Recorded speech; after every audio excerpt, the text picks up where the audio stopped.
बिस्मिल्लाहिर्रहमानिर्रहीम। अस्सलाम वालेकुम।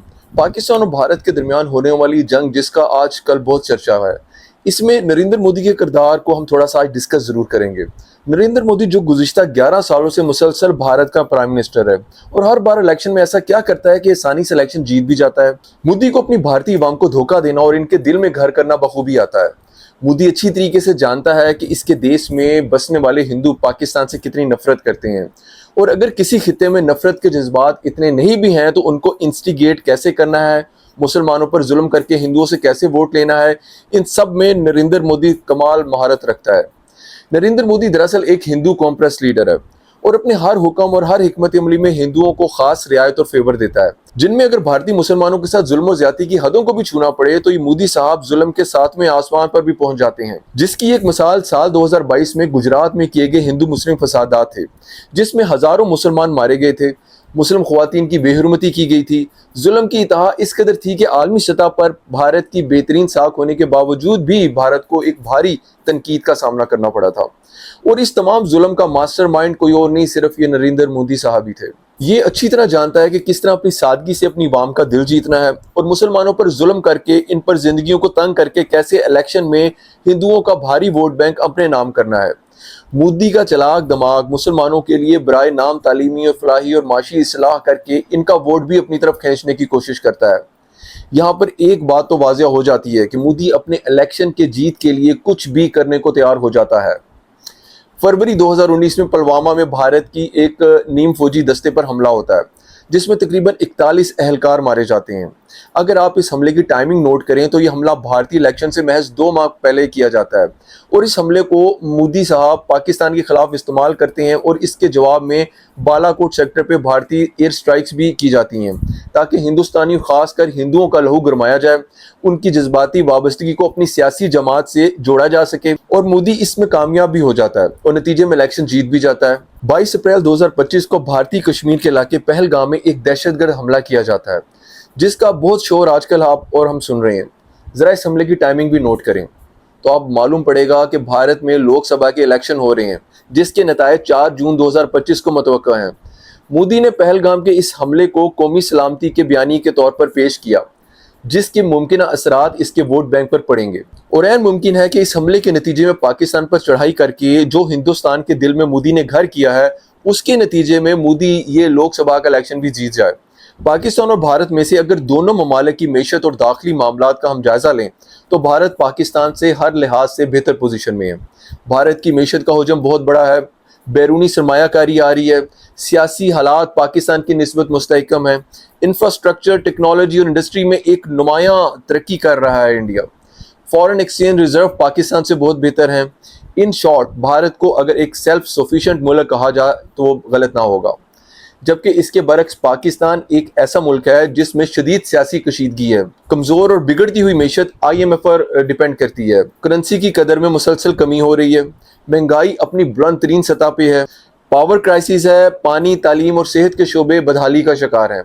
इस मुख्तसर से कंपैरिजन में एक बात तो वाज़ेह है कि भारत अगर पाकिस्तान पर हमला करता है तो इस एटमी जंग से भारत पाकिस्तान की निस्बत कहीं ज़्यादा नुकसान उठाएगा।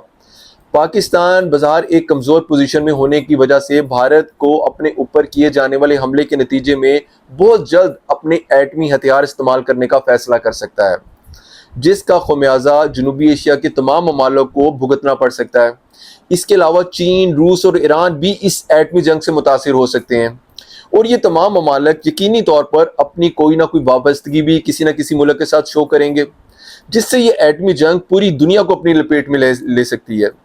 पाकिस्तान के पास जौहरी हथियार की एक वसी रेंज मौजूद है, जो वक्त के साथ साथ बढ़ते चले गए हैं, और आज पाकिस्तान की दफाई ज़रूरियात की तमाम तकाज़े ये पूरी करती हैं।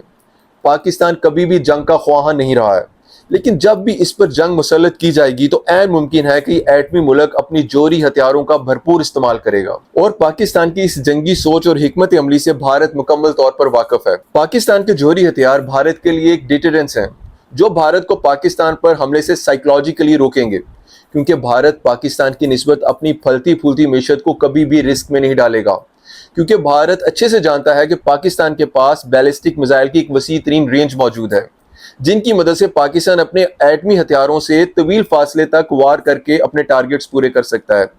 اور یہ طویل فاصلہ 2750 کلومیٹر تک ہے، یعنی پاکستان اپنی سرحدی حدود سے 2750 کلومیٹر تک واقع اپنے کسی بھی ٹارگٹ کو بآسانی پورا کر سکتا ہے۔ یعنی پاکستان اپنی سرحدی حدود سے اسرائیل تک اپنے ایٹم بم پھینک سکتا ہے۔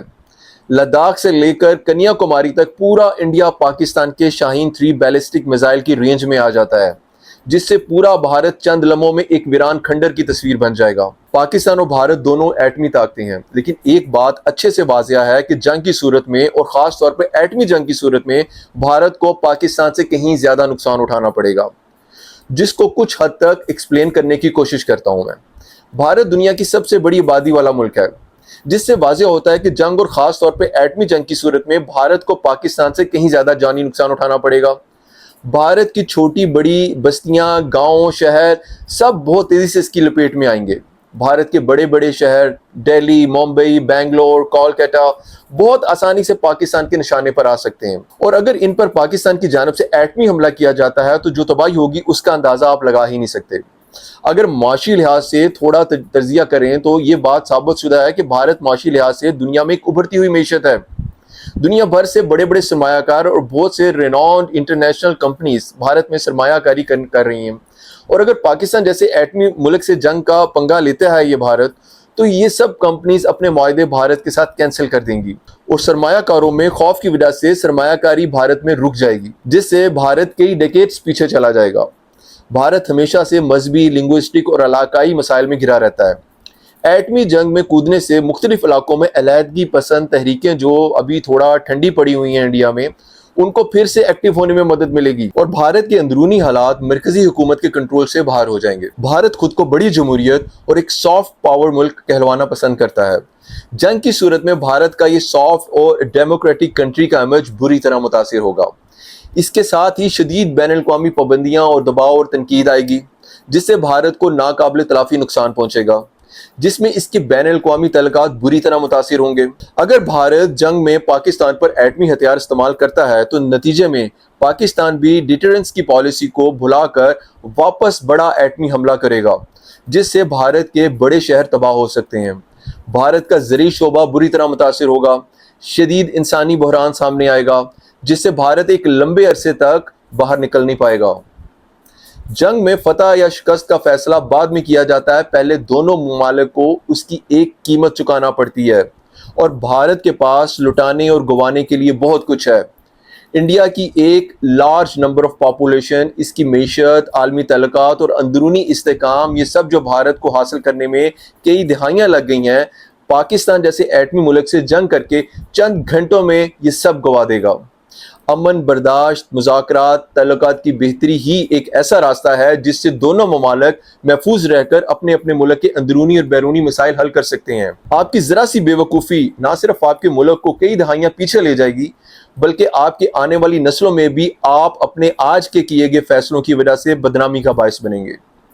انشاءاللہ آپ سے پھر بات ہوگی، تب تک کے لیے فی امان اللہ۔